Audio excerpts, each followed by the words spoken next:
Bienvenue à l'exposition Respirer au sein de la Box, la galerie d'art de l'École des Beaux-Arts de Bourges.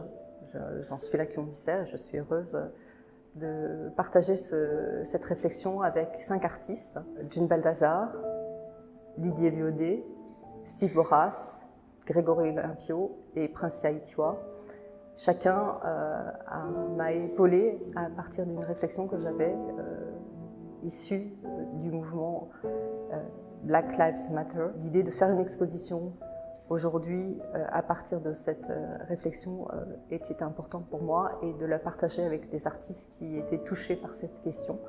Les questions qui nous ont animés, c'était aussi de réfléchir à qu'est-ce que l'identité, la représentation, le rapport au racisme et la pensée de l'essayiste et philosophe qui est Thomas Chatterton Williams a été aussi un point d'appui pour penser cette exposition.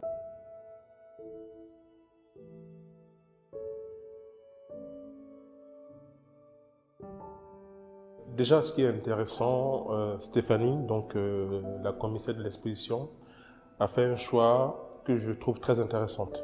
Donc, c'est-à-dire, elle est partie sur un ensemble d'autoportraits qui est très abstrait par rapport à l'ensemble d'autoportraits que j'ai représentés. L'aventure a commencé en 2020 avec le premier confinement. Et suite à ce confinement, je me suis dit, ben, tac, le monde s'écroule. Et pour résister face au monde, j'ai dit, chaque jour, je vais faire un autoportrait pour exister, pour respirer. Donc, voilà, donc c'est ce qui m'a amené un peu à réaliser ce projet dès le départ. Ce qui est important, c'était de faire, c'était de résister, c'était chaque jour de créer quelque chose.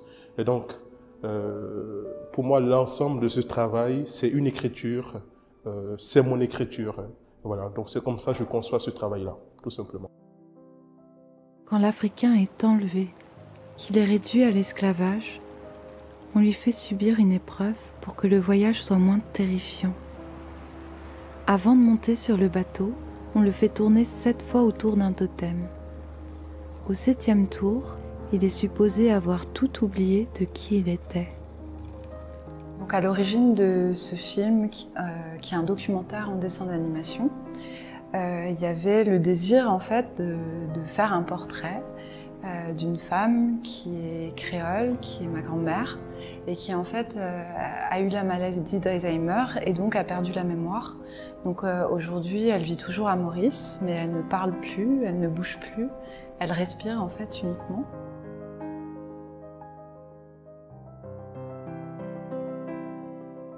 Et je me suis rendu compte qu'il y avait de la matière pour faire un film parce que déjà, à travers leurs mots, j'ai eu la sensation de rencontrer une femme incroyable, forte, singulière, avec des aspérités. Et en creusant encore plus, j'ai découvert qu'il y avait un secret de famille autour d'elle qui révélait en fait des séquelles de l'histoire de l'esclavage et du colonialisme.